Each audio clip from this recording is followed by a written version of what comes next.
जिस आकाश आनंद को मायावती ने अपना उत्तराधिकारी तक बना दिया था, 8 साल तक दलित सियासत का खरा सिखाया, एक झटके में आकाश के हाथों से सब कुछ छीनकर सियासी अर्श से फर्श पर लाकर खड़ा कर दिया। आकाश पर एक्शन की सबसे बड़ी वजह उनके ससुर को मायावती ने बताया है। एक दिन पहले मायावती ने आकाश आनंद को पद से हटाया था और आज पार्टी से बाहर का रास्ता दिखा दिया, जिस पर सियासत गर्मा गई है। आखिर आकाश आनंद पर क्यों आग बबूला हो गई है, ये पूरी खबर क्या है, एक रिपोर्ट के जरिए आपको दिखाते हैं।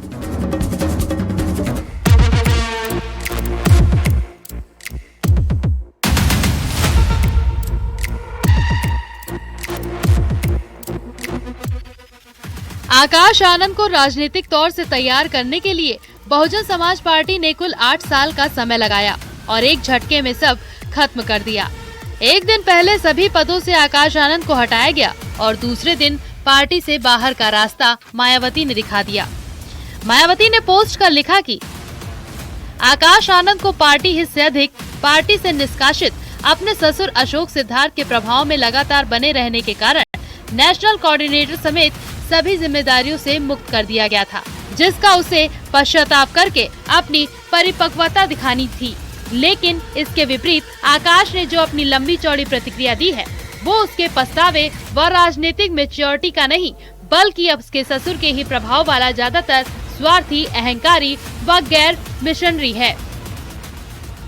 मायावती ने जब आकाश आनंद को पद से हटाया था, तब भी उनके ससुर अशोक सिद्धार्थ का जिक्र किया था और अब पार्टी से निकालने के दौरान भी मायावती ने आकाश आनंद के ससुर का जिक्र किया। दरअसल मायावती पहले ही अशोक सिद्धार्थ को पार्टी को तोड़ने के आरोप में बीएसपी से बाहर कर चुकी हैं और अब आकाश आनंद को बाहर का रास्ता दिखा दिया है। मायावती ने कहा, बाबा साहेब के आत्मसम्मान और स्वाभिमान मूवमेंट के हित में और काशीराम जी की अनुशासन की परंपरा को निभाते हुए आकाश आनंद को उनके ससुर की तरह पार्टी और मूवमेंट के हित में पार्टी से निष्कासित किया जाता है। दरअसल पद से हटाए जाने के बाद आकाश आनंद ने सोशल मीडिया पर लंबा चौड़ा पोस्ट किया था, जिस पर मायावती और ज्यादा भड़क गई। जिस पोस्ट के बारे में मायावती ने जिक्र किया है और उसमें आकाश आनंद ने लिखा था, कुछ विरोधी दल के लोग ये सोच रहे हैं कि पार्टी के फैसले से मेरा राजनीतिक करियर समाप्त हो गया है। उन्हें समझना चाहिए कि बहुजन मूवमेंट कोई करियर नहीं, बल्कि करोड़ों दलितों, शोषित, वंचित और गरीबों के आत्मसम्मान व स्वाभिमान की लड़ाई है। ये एक विचार है, एक आंदोलन है जिसे दबाया नहीं जा सकता। इस मशाल को जलाए रखने और इसके लिए अपना सब कुछ न्यौछावर करने के लिए लाखों आकाश आनंद हमेशा तैयार हैं। अब आकाश आनंद को पार्टी से निकालने के बाद सियासत तेज हो गई है।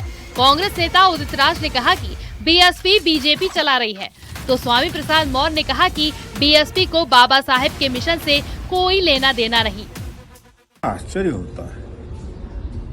मैंने 17 फरवरी को कहा था कि मायावती जी बहुजन आंदोलन का गला घोटा है और अब इनका घोटने का समय आया। मेरा भावार्थ यही था कि पार्टी को भी बर्बाद कर रही हैं और पार्टी को बीजेपी चला रही है, तो बीजेपी के दबाव में इस हद तक अपने पार्टी का सत्यानाश करना हमें भी तकलीफ हो रहा है।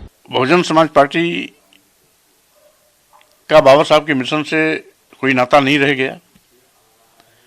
मानवर काशीराम जी ने जिस सामाजिक परिवर्तन आंदोलन के चलते बसपा पहाड़ जैसा संगठन बनाया, आज माननीय बहन जी अगर बाबा साहब के मिशन मानवर काशीराम के सामाजिक परिवर्तन आंदोलन पे चलती होती तो शायद आज वो देश की प्रधानमंत्री की दावेदार भी बनती। कुल मिलाकर आकाश आनंद पर मायावती के एक्शन के बाद सियासत गर्मा गई है। हालांकि सियासी परिवार में ऐसे कई उदाहरण देखने को मिले हैं। समाजवादी पार्टी में भी चाचा भतीजे की जंग का हाल दिख चुका है।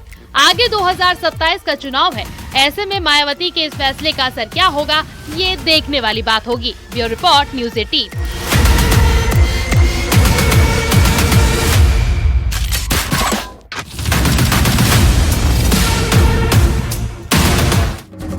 2027 विधानसभा चुनाव को लेकर हर पार्टी तैयारी में जुट गई है, लेकिन कांग्रेस सांसद इमरान मसूद का कहना है कि इस बार इंडिया गठबंधन वाला फॉर्मूला नहीं चलेगा। उन्होंने साफ कहा है कि इस बार कांग्रेस 400 सीटों पर उम्मीदवार उतारने की तैयारी कर रही है, जिसके बाद भी यूपी चुनाव में इंडिया गठबंधन टूटने के कयास लगाए जाने लगे हैं। क्या है ये पूरा मामला, एक रिपोर्ट में आपको दिखाते हैं।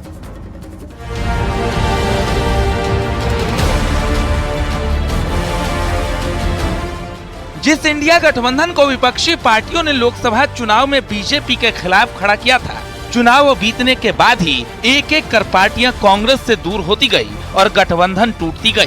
बंगाल में ममता ने साथ छोड़ा, दिल्ली में केजरीवाल ने, हरियाणा और यूपी उपचुनाव में विपक्ष की करारी हार ने यूपी में भी गठबंधन की गांठ को हिला दिया। लेकिन कांग्रेस अब भी खुशफहमी पाले बैठी हुई है। कांग्रेस सांसद इमरान मसूद अब समाजवादी पार्टी को दो टूक जवाब दे रहे हैं। उन्होंने कहा कि 2027 में होने वाले यूपी विधानसभा चुनाव में गठबंधन का लोकसभा वाला 80-17 का फॉर्मूला बिल्कुल नहीं चलेगा। 80 और 17 का फार्मूला नहीं चलेगा। ये 80 और 17 का जो फार्मूला था उत्तर प्रदेश में पार्लियामेंट के अंदर और इंडिया ब्लॉक की मजबूरी के अंदर, अब नहीं चलेगा। ये पक्की बात है। हम अपनी पार्टी को खत्म नहीं करेंगे, हमारा भी तो वजूद है। हमारी पार्टी के अंदर कौन चुनाव लड़ेगा कौन नहीं चुनाव लड़ेगा, ये हमारा पार्टी नेतृत्व तय करेगा। इमरान मसूद का कहना है कि क्षेत्रीय पार्टियां कांग्रेस का वजूद खत्म करने की कोशिश में लगी हैं। ऐसा बिल्कुल नहीं होगा। कांग्रेस यूपी की 400 सीटों पर लड़ने की तैयारी कर रही है। हम 400 की 400 सीट पर तैयारी कर रहे हैं। ये गलतफहमी दूर हो जाएगी कि हमारे पास उम्मीदवार नहीं है। हम 400 की 400 सीट पर तैयारी कर रहे हैं और मजबूती से तैयारी कर रहे हैं। हम चाहते हैं कि प्रदेश के अंदर परिवर्तन आए। कांग्रेस सांसद के इसी बयान पर यूपी का सियासी तापमान बढ़ गया है। बीजेपी ने इंडिया गठबंधन के भविष्य पर सवाल उठाए और इसे स्वार्थ का गठबंधन बताया। मुख्तार अब्बास नकवी ने तो यहाँ तक कह दिया कि अभी तो शुरुआत है, 27 से पहले इनका अलग होना तय है। इमरान मसूद क्या कह रहे हैं, उस पर अखिलेश यादव जी क्या कह रहे हैं, उस पर तो मैं टिप्पणी नहीं करूंगा कोई, लेकिन इतना मैं जरूर कहूंगा कि न कोई विचार कांग्रेस के पास है, न कोई विचार समाजवादी पार्टी के पास है। शुरुआत है, चाहे वो समाजवादी टीपू हो और चाहे सामंती सुल्तान। 27 के चुनावी चौपाल से पहले ही जो है वो चिक शुरू हो जाएगी, फिर उसके बाद चारों खाने चित दिखाई पड़ेंगे। हालांकि इमरान मसूद के इस बयान को कांग्रेस खुद नकार रही है। आराधना मिश्रा का कहना है कि गठबंधन में न कोई गतिरोध था न रहेगा। वहीं समाजवादी पार्टी के नेता इमरान मसूद को छोटा नेता बता रहे हैं। सपा विधायक का कहना है कि जब बड़े नेताओं के बीच चर्चा होती है तब बड़े फैसले होते हैं। बहुत ही सहजता और बहुत समझदारी से 2024 के पार्लियामेंट चुनाव में सीट का बंटवारा किया, जहां कोई न गतिरोध था न कोई किसी की भावनाओं को आहत किया गया था। तो हमें पूरा विश्वास है कि इस बार भी 2027 के चुनाव में भी इंडिया गठबंधन उसी सहजता के साथ हम सीट बंटवारा करेंगे और एक मजबूत इंडिया ब्लॉक बन करके हम इस बार उत्तर प्रदेश के विधानसभा चुनाव में मजबूती से लड़ेंगे। माननीय अखिलेश यादव जी का कद देश और प्रदेश में बड़ा है 2024 के चुनाव के बाद, और आने वाले समय पर पूरा ध्यान उत्तर प्रदेश की तरफ माननीय अखिलेश यादव जी का समाजवादी पार्टी का है। देखिए, जब बड़े नेताओं की चर्चा होती हो तो हम लोगों को कोशिश करनी चाहिए कि समाजवादी पार्टी में माननीय नेता हमारे राष्ट्रीय अध्यक्ष जी अखिलेश यादव जी हैं, जब कोई चर्चा होती है तो बड़े स्तर पर होती है। दूसरी ओर इंडिया गठबंधन और समाजवादी पार्टी को लेकर इमरान मसूद जहां अखिलेश से अलग होने की बात कह रहे हैं, वहीं मायावती को कांग्रेस में शामिल होने का ऑफर भी दे रहे हैं। हालांकि मायावती को कांग्रेस नेता उदित राज भी गठबंधन करने का ऑफर दे चुके हैं। क्या है कि दलित समाज के अंदर एक बहुत नेगेटिव मैसेज जा रहा है और हम तो बार बार कह रहे हैं कि आज ये राहुल जी ने भी कहा, कांग्रेस दलितों का पुराना घर है। मैं तो आह्वान करूंगा कि सब आओ अपने घर के अंदर बैठो भाई। कुल मिलाकर इमरान मसूद के बयान पर घमासान मचा है। इंडिया गठबंधन में दरार दिख रही है और मायावती को मसूद ऑफर दे रहे हैं। लेकिन अगर 400 सीटों पर कांग्रेस उतर भी जाए तो यूपी में उम्मीदवार का संकट होना तय है, क्योंकि जिस पार्टी का संगठन ही धरातल पर नहीं दिख रहा, उपचुनाव में जिस पार्टी को उम्मीदवार के लिए संकट का सामना करना पड़ा था, उस कांग्रेस पार्टी के नेता इमरान मसूद का ये बयान खुशफहमी नहीं तो और क्या है। Bureau report, news 18।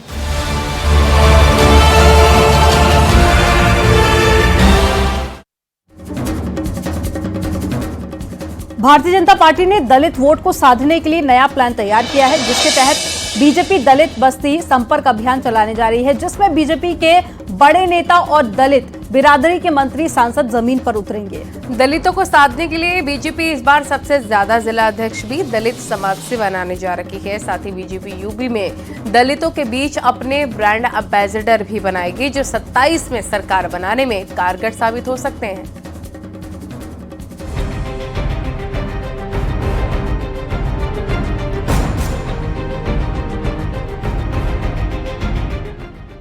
2027 की चुनावी तैयारी में जुटी बीजेपी हर वर्ग को साधने में जुटी है, लेकिन इस वक्त फोकस दलित वोट बैंक पर है। इसके लिए बीजेपी दलित बस्ती संपर्क अभियान चलाने जा रही है। इसमें बीजेपी के बड़े नेता और दलित बिरादरी के मंत्री सांसद जमीन पर उतरेंगे। बीजेपी दलितों को साधने के प्लान पर काम करना शुरू कर चुकी है। दरअसल भारतीय जनता पार्टी अब दलितों को पार्टी में जहां एक तरफ समायोजित करने जा रही है, जिला अध्यक्षों की जो सूची आएगी, भारतीय जनता पार्टी अब तक के सबसे ज्यादा जिलाध्यक्ष दलित बिरादरी से इस बार बनाने जा रही है। यूपी में बीजेपी इस बार दलित समाज से सबसे ज्यादा जिला अध्यक्ष बनाने जा रही है। बीजेपी ने प्लान किया है कि उत्तर प्रदेश में दलितों के बीच अपने ब्रांड एम्बेसडर बनाएगी। इसके लिए पार्टी का फोकस दलित समाज के शिक्षित नौजवानों और शिक्षाविदों पर है। ऐसे युवाओं को भी चिन्हित किया जा रहा है जो सोशल मीडिया पर एक्टिव रहते हैं। लखनऊ के भागीदारी भवन से शुरू की गई इस मुहिम को पूरे प्रदेश में ले जाने की तैयारी है। और भारतीय जनता पार्टी का हर सदस्य, हर कार्यकर्ता अनुसूचित वर्ग के लोगों का सम्मान करता है और हमारी भारतीय जनता पार्टी की केंद्र सरकार और प्रदेश सरकार के संगठन के साथ साथ सरकार अनुसूचित वर्ग के लोगों के बीच में जाएगी और सारी जितनी योजनाएं, जन कल्याणकारी योजनाएं चलाई गई और जो अनुसूचित जाति को समाज में अव्वल नंबर का दर्जा देने के काम में लगी हुई हमारी सरकार और हमारी पार्टी का संगठन, वो उनके बीच में जाकर के बताने का काम करेगा, जिससे कि उनके मान सम्मान की रक्षा की जा सके, मान सम्मान को बढ़ाया जा सके। यूपी में दलितों की बात करें तो इनकी संख्या कुल आबादी में तकरीबन 20 से 22% है। बसपा के जीरो पर आउट होने से जहां पार्टी की मुश्किलें बढ़ी हैं, वहीं चंद्रशेखर की रणनीति पर बीजेपी की नजर है। बीजेपी का मानना है कि दलितों के बीच उसी समाज का पढ़ा लिखा तबका अगर उनका पक्ष रखेगा तो वो ज्यादा असरदार होगा, और यही वजह है कि बीजेपी अब दलितों के बीच जाकर इस अभियान को चलाने जा रही है, जिसका पूरा रोड मैप तैयार है। जो शिक्षाविद हैं, दलित बिरादरी से आते हैं, अनुसूचित जाति वर्ग से आते हैं, वैज्ञानिक हैं, जो समाज का बुद्धिजीवी दलित बिरादरी से तबका है, उसको साधने के लिए भारतीय जनता पार्टी ने उनके बीच में पहुंच रही है और बीजेपी ने इस रणनीति के तहत प्लान पर काम करना भी शुरू कर दिया है। कैमरामैन उपेंद्र के साथ संकेत मिश्रा, न्यूज़ 18 लखनऊ।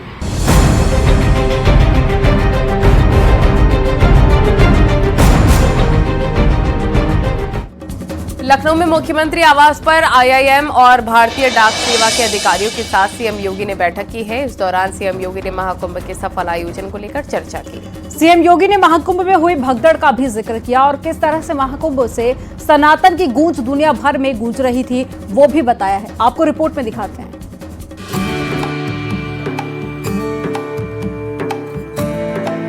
महाकुंभ के सफल आयोजन पर सीएम योगी लगातार कहते आ रहे हैं कि जिसने महाकुंभ में जो खोजा उसे वही मिला।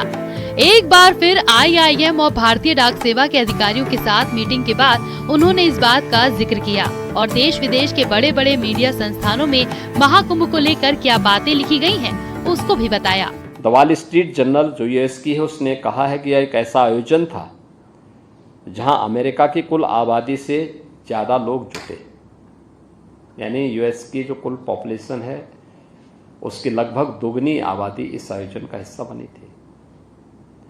बीबीसी ने कहा कि महाकुंभ मानवता का सबसे बड़ा समागम था। बीबीसी की टिप्पणियां हर व्यक्ति जानता है। एक्सप्रेस ट्रिब्यून ने यह विश्व का सबसे बड़ा धार्मिक समारोह था। सीएनए ने लिखा कि दुनिया के सबसे बड़े धार्मिक समागम में 60 करोड़ से ज्यादा लोग शामिल हुए। यह आस्था की अभिव्यक्ति की शानदार नजारा है। महाकुंभ में हुए हादसे का जिक्र भी सीएम योगी ने किया और हादसे के बाद स्थिति को कैसे संभाला वो भी बताया। सीएम योगी ने महाकुंभ को लेकर जिस तरह के प्लान तैयार किया था और अधिकारियों को निर्देश दिए थे उसकी पूरी जानकारी दी। स्नान प्रातः 4 बजे से होना था, लेकिन स्टैम्पेड की घटना के बाद सभी अखाड़े तैयार थे, लेकिन मैंने 3 बजे प्रातः उनसे अनुरोध किया कि स्नान को कुछ देर आपको स्थगित करना पड़ेगा, क्योंकि एक घटना घटित हुई है। घटना पैनिक न हो इसलिए हमने उसको हॉस्पिटल तो लोगों को पहुंचाया, उनके उपचार भी करवाए, कुछ लोगों की दुखद मौत भी हुई, लेकिन हमने इसको बहुत हाईलाइट नहीं होने दिया पहले, क्योंकि घटना पैनिक न हो। क्योंकि हमारे पास उस समय 8 करोड़ लोग, 8 करोड़ श्रद्धालु और संत उस समय प्रयागराज में मौजूद थे, मेला क्षेत्र में, प्रयागराज सिटी में। इस प्रकार की घटना की पुनरावृत्ति न हो इसके लिए फिर यहाँ से स्वयं हम लोगों ने कंट्रोल करना प्रारंभ किया। अधिकारीगण मौके पे मौजूद थे, इन चीज़ों को हम लोग लगातार उन चीज़ों को करने लग गए। और फिर उनका स्नान, चूँकि मुहूर्त 29 को पूरे दिन भर था, तो फिर दोपहर 12 बजे तक उनको लिए संगम नोच खाली करवा करके वहाँ पे उनके स्नान की तैयारी की गई। और फिर 3 बजे से 2-2:30 बजे से उनका स्नान प्रारंभ हुआ, 13 के 13 अखाड़ों का और अन्य संतों का। एक प्रेशर संतों का स्नान करने का था, दूसरा श्रद्धालु सकुशल स्नान करके निकल भी सके, यह एक आयोजन था। सीएम योगी ने महाकुंभ के सफल आयोजन पर खुशी जाहिर की और महाकुंभ में तैनात सभी अधिकारियों कर्मचारियों का आभार जताया। खासकर पुलिसकर्मियों को कैसे ट्रेन किया गया था ये भी बताया। क्राउड मैनेजमेंट एंड सिक्योरिटी की उत्तम व्यवस्था और प्रत्येक व्यक्ति के मन में हम एक विश्वास पैदा कर सकें कि हाँ, यह पुलिस हमें सुरक्षा दे सकती है। दूसरा, किसी भी क्राइसिस मैनेजमेंट में किसी भी स्वयंसेवी संगठन से महत्वपूर्ण रोल पुलिस की होती है, तो पुलिस का व्यवहार उस समय मायने रखता है। देखिए, फर्स्ट रिस्पॉन्ड पुलिस करती है, लेकिन पुलिस के प्रति आम जन के मन में एक अविश्वास जैसा भाव होता है। इस अविश्वास को दूर करना, पुलिस के लोगों का 4 महीने से काउंसलिंग की गई, उनकी स्पेशल कोर्सेज उनके चलाए गए, स्पेशल क्लासेस ली गई कि भाई देखो, पब्लिक कभी कभी गुस्सा होती है। कुल मिलाकर महाकुंभ के सफल आयोजन के बाद इसकी चर्चा पूरे देश में हो रही है और यही वजह है कि पूरे विश्व के प्रमुख समाचारों का जिक्र कर सीएम योगी ने फिर कहा कि जिसने जैसा देखा उसको महाकुंभ वैसा दिखा। Bureau report, news 18।